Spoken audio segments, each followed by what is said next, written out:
Hello student, welcome to Concept Chemistry, Class 9, Topic Atom and Molecule Part 1। Atom and molecule को discuss करने से पहले थोड़ा सा मैटर के बारे में हम लोग डिस्कस कर लेते हैं।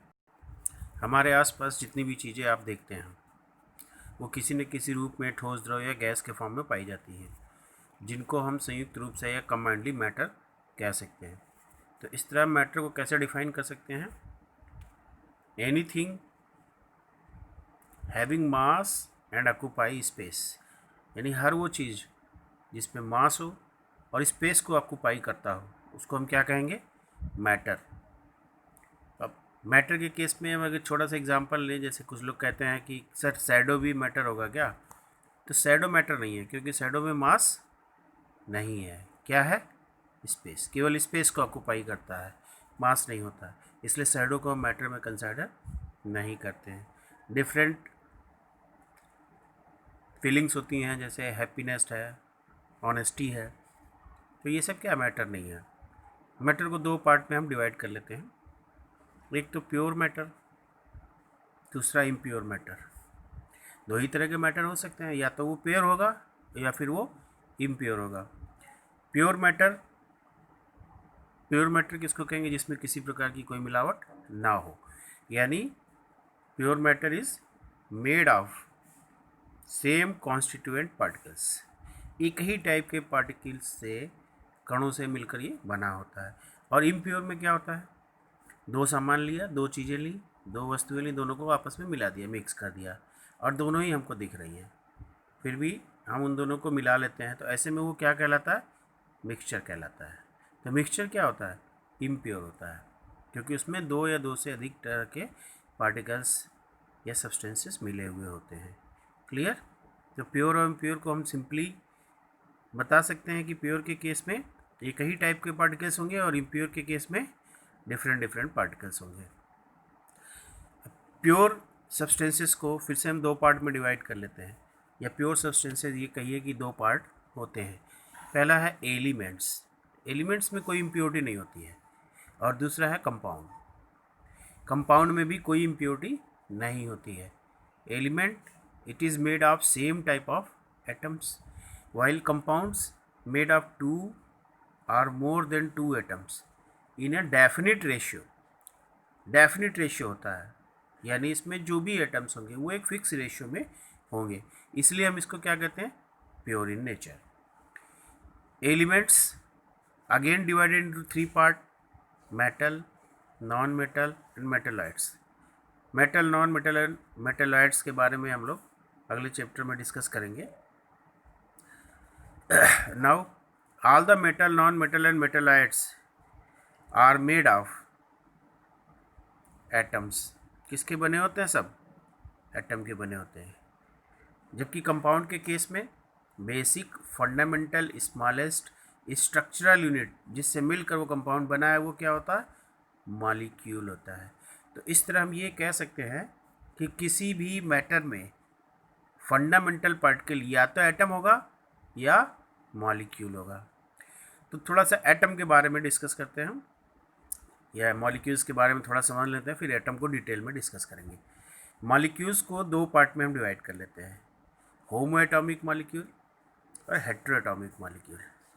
तो देखिए यहाँ पे होमो, होमो मीन्स सेम, और एटॉमिक मीन्स एटम, यानी जब कोई मॉलिक्यूल सेम टाइप के एटम से मिलकर बना हो तो उसको हम क्या कहते हैं? Homo atomic molecule.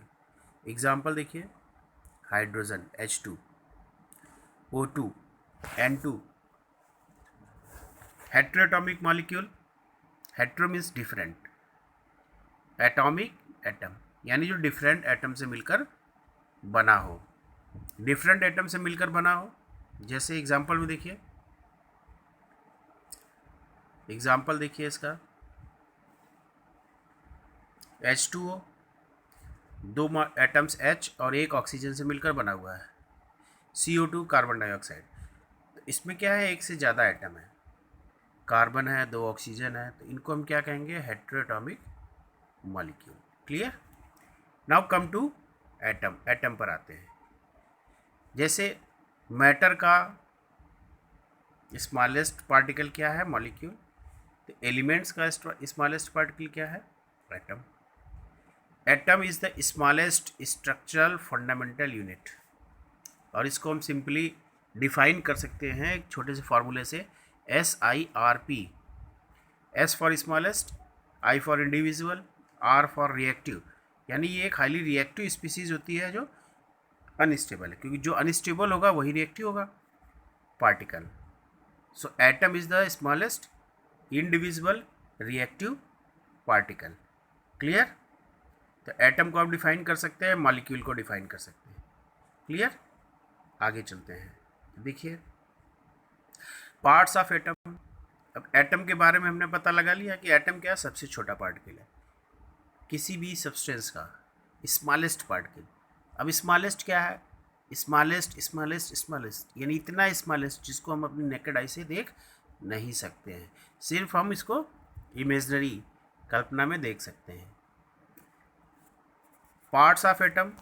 एटम को हम दो सिंपल पार्ट्स में डिवाइड कर लेते हैं। सेंट्रल पार्ट जिसको हम न्यूक्लियर पार्ट कहते हैं, सेंट्रल पार्ट जिसे हम न्यूक्लियर पार्ट कहते हैं। Nuclear part has particles proton and neutron. Nuclear part में दो पार्टिकल होते हैं, प्रोटॉन और न्यूट्रॉन। न्यूक्लियस के बाहर का जो पार्ट होता है उसे हम एक्स्ट्रा न्यूक्लियर पार्ट कहते हैं। इसे ऑर्बिट भी कहते हैं, सेल भी कहते हैं, एनर्जी लेवल भी कहते हैं। ये चीज़ें हम आगे पढ़ेंगे, बट हम आपको थोड़ा सा यहाँ पर प्री नॉलेज दे रहे हैं इसके बारे में कि जो एक्स्ट्रा न्यूक्लियर पार्ट होता है वो किससे बना होता है? ऑर्बिट से बना होता है। ये ऑर्बिट डिवाइड होते हैं ऑर्बिटल्स में, और इन ऑर्बिटल्स में पाया जाता है इलेक्ट्रॉन। तो अगर हम यहाँ देखें तो एटम के तीन फंडामेंटल पार्टिकल्स हमको देखने को मिले, proton, neutron and electron. Clear? Now some facts about the atom. Atom के बारे में कुछ फैक्ट्स हैं, उनको भी याद रखिए। Smallest atom helium, largest atom francium, lightest atom hydrogen, heaviest atom uranium. इन चार पॉइंट्स को याद रखिए। Now symbol of atom is represented by symbol of its element. किसी भी एटम का जो सिंबल है वो उसके एलिमेंट का सिंबल होता है, because elements are made of same type of atoms. Elements are made of same type of atoms. Clear? Now देखिए यहाँ पे ये जितने भी एटम्स हैं, ये एलिमेंट्स हैं, उनको हम दो तरह से रिप्रेजेंट कर सकते हैं। एक तो स्केच के फॉर्म में और दूसरा लेटर के फॉर्म में। स्केच मतलब कोई फिगर बना के, और लेटर मतलब किसी अक्षर द्वारा हम एलिमेंट को रिप्रेजेंट करते हैं। एलिमेंट को रिप्रेजेंट करने के लिए स्केच का जो सिस्टम दिया था वो किसने दिया था? डाल्टन ने। डाल्टन ने एलिमेंट्स के लिए पर्टिकुलर सिंबल बनाया, एक प्रतीक चिन्ह बनाया, और लेटर के द्वारा एलिमेंट्स को रिप्रेजेंट किया था सर जे वर्जिलियस ने। जे वर्जिलियस। क्लियर? तो स्केच सिस्टम यानी फिगर सिस्टम किसने दिया था? डाल्टन ने दिया था। और लेटर सिस्टम किसने दिया था? जे वर्जिलियस ने दिया था। याद रखेंगे इस पॉइंट को। अब जरा देखिए यहाँ पे जे वर्जिलियस ने एलिमेंट्स को लेटर्स के द्वारा रिप्रेजेंट किया। तो इन्होंने यहाँ पे दो टेक्निक दी, एक तो one letter system, one letter symbol, एक लेटर के द्वारा भी सिंबल रिप्रेजेंट किया, और टू लेटर सिंबल, यानी कुछ एलिमेंट्स ऐसे हैं जिसमें केवल एक लेटर सिंबल के फॉर्म में रिप्रेजेंट किया गया, और कुछ एलिमेंट्स में दो लेटर सिंबल के फॉर्म में रिप्रेजेंट किया गया। वन लेटर सिस्टम में जनरली फर्स्ट लेटर, सबसे पहला लेटर जो है ऑफ इंग्लिश नेम, उसके इंग्लिश नाम का सबसे पहला लेटर, और उसको रिप्रेजेंट किस में करते हैं? कैपिटल में। और टू लेटर सिस्टम में फर्स्ट लेटर तो सबसे पहला लेटर रहेगा नाम का, और दूसरा सेकंड भी हो सकता है, थर्ड भी हो सकता है, फोर्थ भी हो सकता है, यानी any other letter of normal English name. दूसरे लेटर को हमेशा हम स्मॉल लेटर में रिप्रेजेंट करते हैं, यानी पहला लेटर कैसा रहेगा? कैपिटल रहेगा, और दूसरा लेटर कैसा रहेगा? स्मॉल रहेगा। क्लियर? अब जरा यहाँ पर देखिए एलिमेंट के बारे में। हमने अभी आपको एक पॉइंट यहाँ बताया है कि symbol of atom is represented by symbol of its element. कैसे? जरा एक एग्जाम्पल के द्वारा देखिए। हमने यहाँ पर एक आयरन की रॉड ले ली, आयरन रॉड को छोटे छोटे पीसेस में तोड़ दिया। तो जब आयरन रॉड था तो उसका फार्मूला क्या था, Fe। क्या था formula, Fe।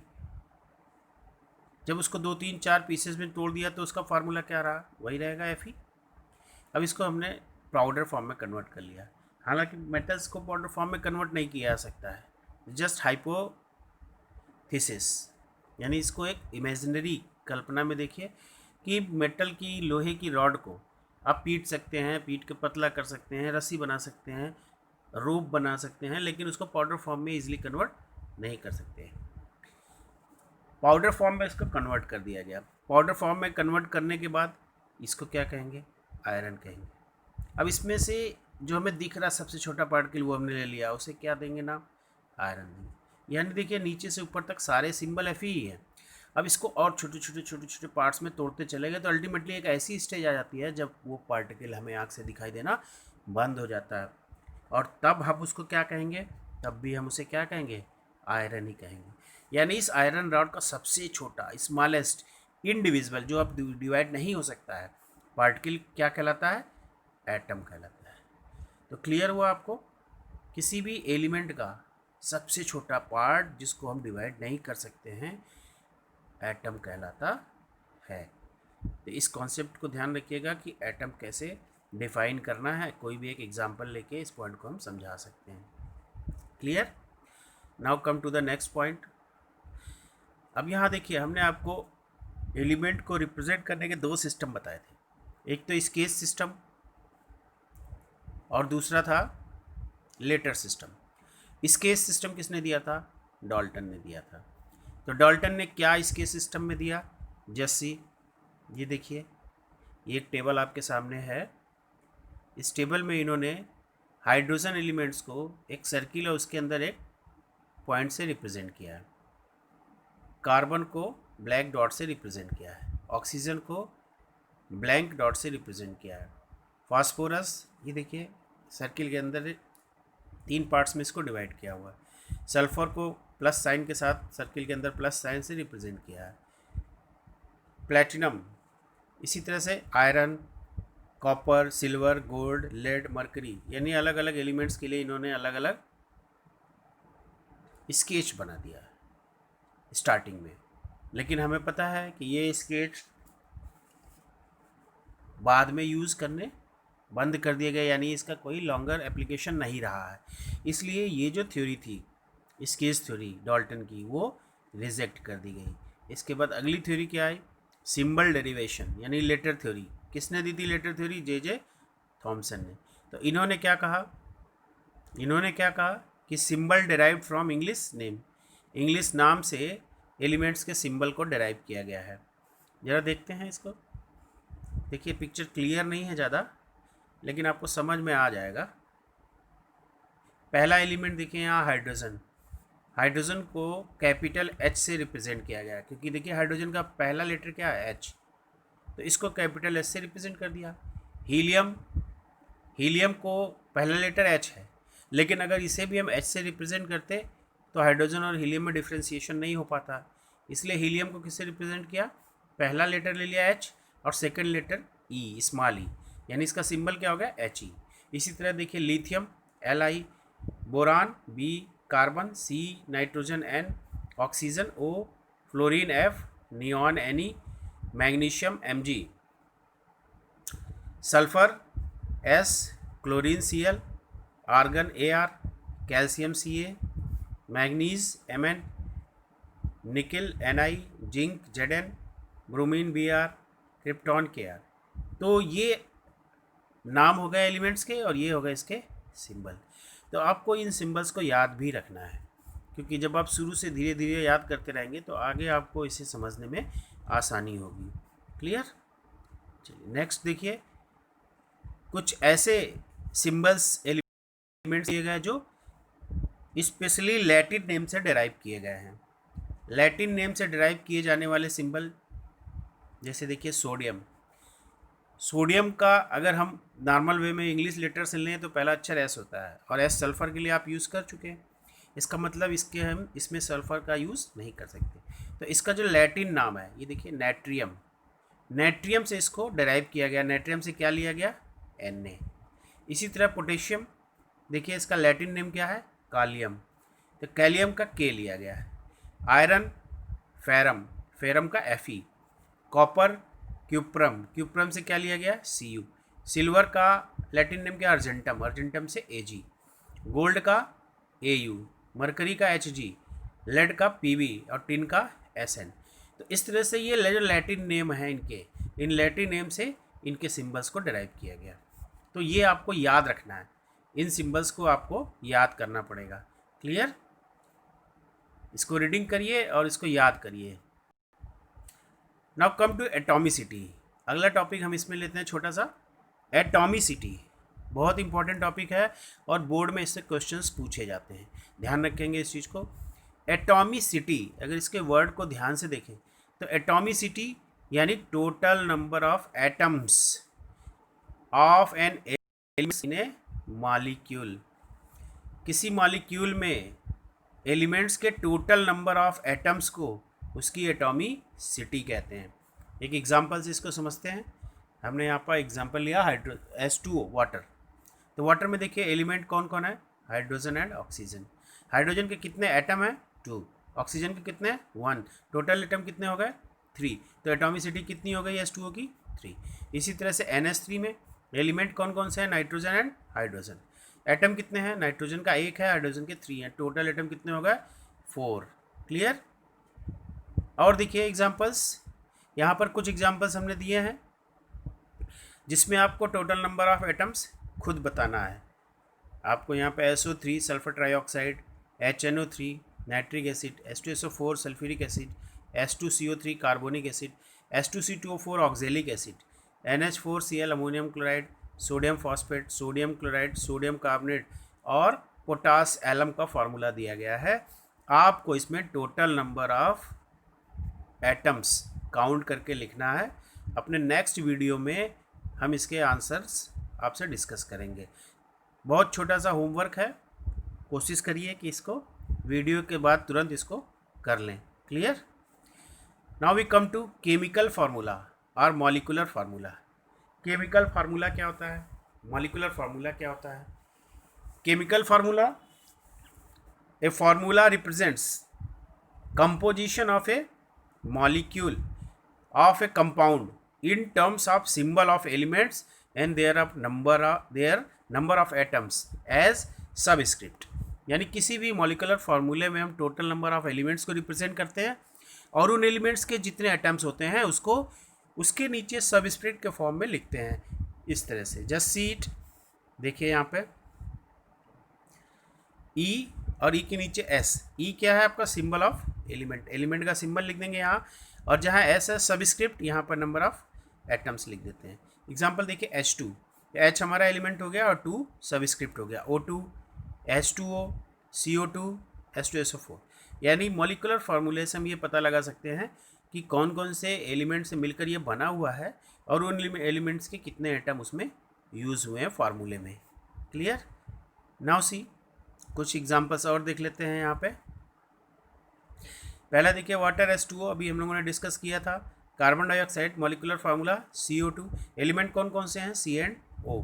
Sulphur dioxide SO2, ammonia NH3, methane CH4, ethanol C2H5OH, alcohol, hydrogen chloride HCl, carbon tetrachloride CCl4, hydrogen sulphide H2S and carbon disulphide CS2। Clear. तो ये कुछ कंपाउंड्स हैं जिनके मॉलिकुलर फार्मूले हमने यहाँ पे आपसे डिस्कस किया और वो किन किन एलिमेंट से बने हुए हैं और टोटल नंबर ऑफ एटम्स कितने हैं, इसमें एटॉमिसिटी कितनी है। तो ये हमने आपको कुछ बेसिक चीज़ें एटम्स के बारे में बताई, एटम और मॉलिक्यूल्स के बारे में। इसको रिमाइंड कर लेंगे, याद करेंगे। और अगर आपको ये वीडियो अच्छा लगा हो तो इसे लाइक शेयर और सब्सक्राइब ज़रूर करिएगा ताकि हम आपको और अच्छे वीडियो बना के आगे पोस्ट करते रहें। Thank you.